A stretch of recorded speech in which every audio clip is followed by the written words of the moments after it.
Not only in India, wherever in the world you are from, if you're a biker, there is one Holy Grail that you got to do. There are only a few roads in the world that are higher than 17,000 feet, and most of them are in Ladakh.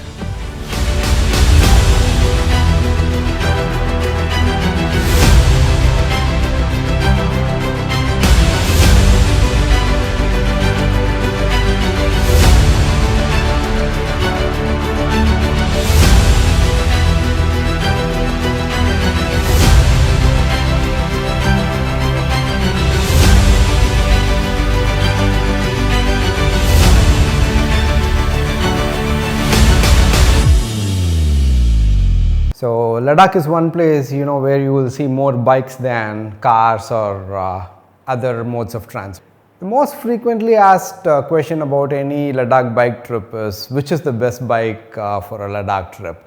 The simple answer is the bike you already have is the best bike, or in other words, the bike that you can afford is the best bike for a Ladakh trip. Of course, a cliche question deserves a cliche answer, right? So that's it. Fine. See, more than what brand of bike is best suited for Ladakh, you should be asking what kind of a bike should I need for a Ladakh trip.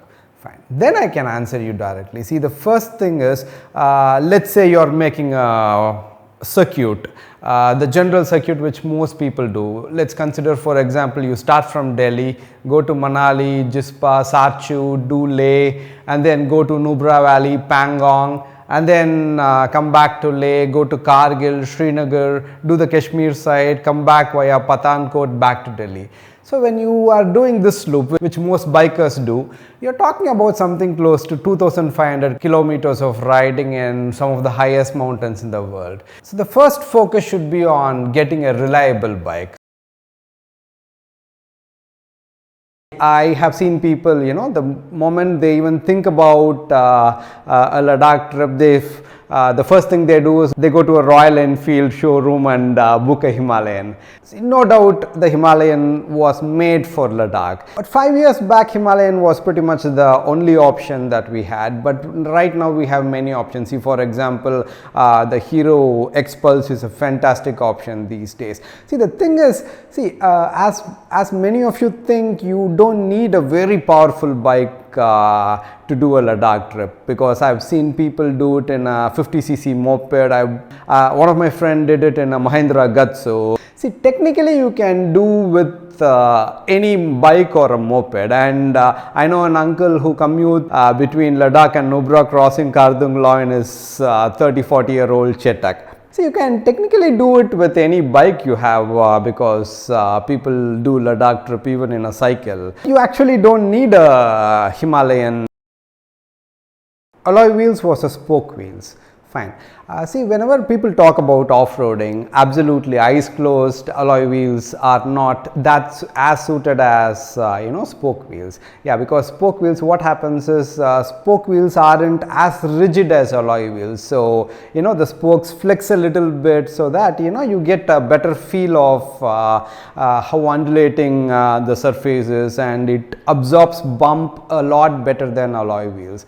And the biggest problem with alloy wheels is, since it is too rigid, you always have the risk of cracking or even breaking your alloy wheel. Even though it doesn't happen that much, you do have the risk. So any day, for off-roading, spoke wheels are hands down the best, no doubt about it. Fine. So these are the advantages that spoke wheels have over alloy wheels. But then there is another thing that weighs on the side of alloy wheels. See, as of now, I own a Dominar 400, and that is the bike that I take it anywhere, be it Northeast or Ladakh. Obviously, you guys know that the Bajaj Dominar doesn't come with a spoke wheel option, and I am riding alloy wheels, no doubt about it. See, there is a reason to it. See, 99% of my trips are solos. Most of my trips are, at least a month long or sometimes even more, and I go to the remotest places in Ladakh. So in such a case, I'm doomed if I get a puncture. See, for example, you are doing the Leh Manali highway. Once you cross Keelong, until you reach Karu or Rumse, there is no puncture shops in between. And even in Leh, there are a few puncture shops, and ditto for Nubra Valley. You hardly have one or two in Diskith, and you do not have anything beyond Pangong. You have a temporary puncture shop in Tangse, and that is it. See, because even today, there are certain things that are extremely difficult to expect in Ladakh, like a puncture shop, petrol pumps in because Ladakh, it's a vast expanse, and every place is pretty far away from another place, and you will be doing that again in the high Himalayas. So I want a wheel for which I can fix my own punctures, and since I travel solo most of the time, I don't have any help nearby. So I have to go with alloy wheels, because only alloy wheels can hold tubeless tires, and I need tubeless tires because I need to fix my own punctures. 10 years back, the Leh Manali highway used to be a nightmare. Sometimes it has taken me 5 days to reach Leh from Manali. But right now, for a major part, the roads are fantastic. You have full metal tarmac throughout the way. But again, you have certain patches where roads are impossible. So you have water crossing and bad roads, sand, landslides, everything. But that's only less than 20% of the entire Leh Manali highway. But majorly the roads are good, and if you are sane enough, you can do very well with alloy wheels. So the bottom line is, if you are doing solo, you have no other option. You have to go for alloy wheels because of the puncture thing that I just talked about.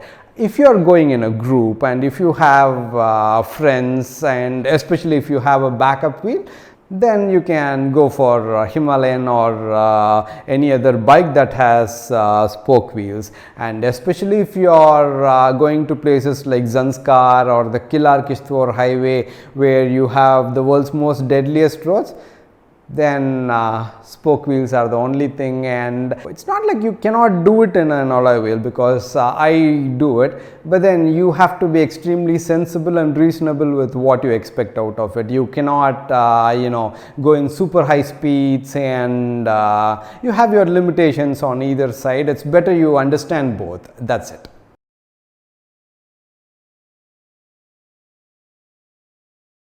Do I make the trip in my own bike or in a or on a rented bike? See, again, this depends upon the length of your itinerary. Let's say you don't want to travel all the way from Delhi, and you just want to do the Nubra Pangong itineraries. I've got a separate video about the shortest possible itinerary in Ladakh. So you can do that itinerary on a bike, and for that itinerary there's no point taking your own bike there. So it's best to rent a bike. During season time, a Himalayan would cost somewhere between 1,800 to 2,200 depending upon the condition of the bike.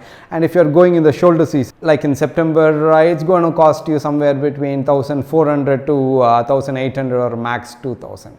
Fine. See, if your itinerary is short, then it makes sense to go for a rental bike. So, but then if you are, see, for example, me living in Chennai, if I'm going to transport my bike from Chennai to Delhi by any means, on road or on the Indian railways, it's going to take me a minimum of somewhere between 8 to 10,000 rupees. So it makes sense only if my trip is longer. Let's say I make a 16-day trip or a 20-day long trip, then it makes sense to transport my own bike. So, but then talking about rental versus own bike, you have to understand one thing.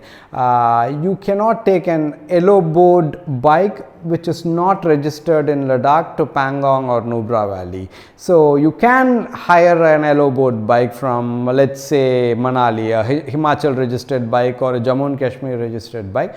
But then the problem is, you will not be allowed anywhere except the Leh Manali highway and the Leh Srinagar highway. You have to take a rental bike only in Ladakh. That's a rule there. But obviously in India, every rule has its own loopholes and side holes, because a lot of people in Chandigarh and Manali rent out whiteboard bikes, which nothing can be done. But another factor is, see, for example, if you take a rental bike in Chandigarh, you have to come back to Chandigarh to return your bike. So just because of that aspect, the number of days and the budget goes longer. So these are some of the parameters that you have to keep in mind before you decide whether you want to transport your bike to Ladakh, Delhi, and then ride from there to Ladakh, or rent a bike there. Fine, let's start from May, because before that it's practically impossible to reach Leh on road. Fine. See, somewhere around mid-May, the Srinagar-Leh highway gets open, because Zojila Pass gets its snow cleared, and that's the first high pass that gets opened before anything else. See, the thing is, on the Srinagar-Leh route, you only have Zojila, but on the Manali-Leh route, you have multiple passes. Of course, Rohtang is handled now because you have the Atal Tunnel. But apart from Rohtang, you have three major passes: the Lachungla, Baralachala, and Taglangla. So relatively speaking, the Srinagar highway gets opened mid-May, and the Manali-Leh highway gets opened somewhere in the first or second week of June.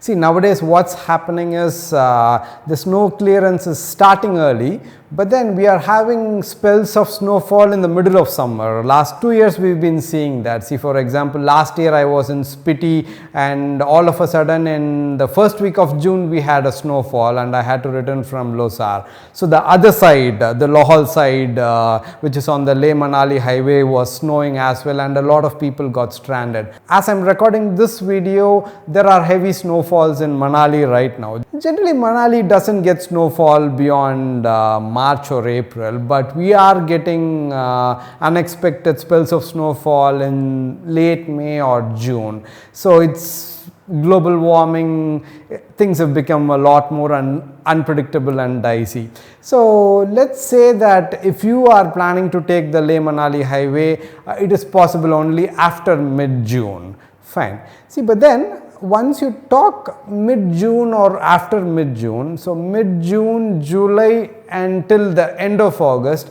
it's monsoon season, and you have rains lashing all over the place, and when that happens, you need to be prepared for landslides, flash floods, river crossings, flooding, and all that. But these 3 months, June, July and August, are considered to be the peak season in Ladakh. That's where the maximum crowd is and all that. But when you go beyond this, September is when the rains have subsided, you have clear blue skies, and BRO is done patching up most of the road works. September is pretty much the best month in terms of everything. See, the first thing is you don't have rains, so less chances of landslides, flooding, and you can get across river crossings very easily. Secondly, there is not much crowd in September, because September is the shoulder season. You get accommodations fairly cheaper than what you would get in June, July, August. And thirdly, September is a month where you will have deep blue skies, and Ladakh looks extra beautiful in September. So if you ask me, most of my trips have been in September, and September is hands down the best time to visit Ladakh. But then if you are constrained with your leaves and other things, and you can do it only in June, July, August, you can do it. But when you're doing a trip in June, July, August, have at least 1 or 2 backup days, because things can get really unpredictable. See, the first thing is a foot press air pump. That's the thing. See, you have those electronic auto-inflated ones. Most of them have problems. I've seen people struggling. So mechanical is the best way to go. So you need a good foot press air pump, and that's the first thing. Attached to it is, of course, we already talked about the risk of puncture. So you need a puncture kit, and you should be able to fix your own puncture. We talked about the distance. When you're talking about the loop, you are doing 2,500 plus kilometers in the Himalayas.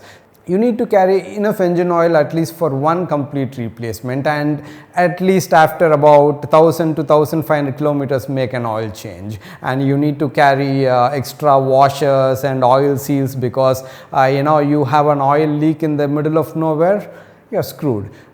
In addition to that, always have one or two spark plugs with you, one or two disc brake shoes, because those are the things that they get worn out much more than your normal day-to-day life. So some of you might be wondering, I've told so much about Ladakh and I haven't talked about the permits. Before 2019, you need to get the ILP, inner line permit for Ladakh, because it lies in the border with China and Pakistan. But now, since Ladakh became a union territory, they've demolished the ILP thing, and you need to pay the wildlife fees, and you're good to go to Ladakh. I've got a complete detailed video about how to get those passes, and I'll put it in the description and you can go through it.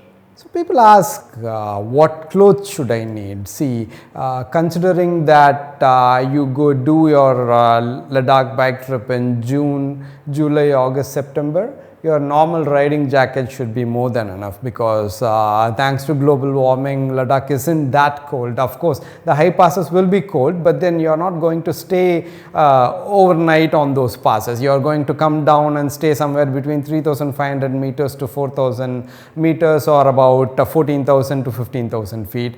In all those places where you'll be staying, only the nights are colder. Middays are fairly warmer, so you don't need that much warm clothes. So riding jacket should do, and if you need, you can wear a fleece or a thick jacket inside your riding jacket, and that should be more than enough during the summer months. So that should be your biking 101 for a Ladakh trip. And if you have any specific questions, or if you think I've missed out on something, please put it in a comment section. I'll be happy to answer. And I guess I earned your subscription with this one. See you next week with another video. Until then, travel more, travel safe. See you, buddy.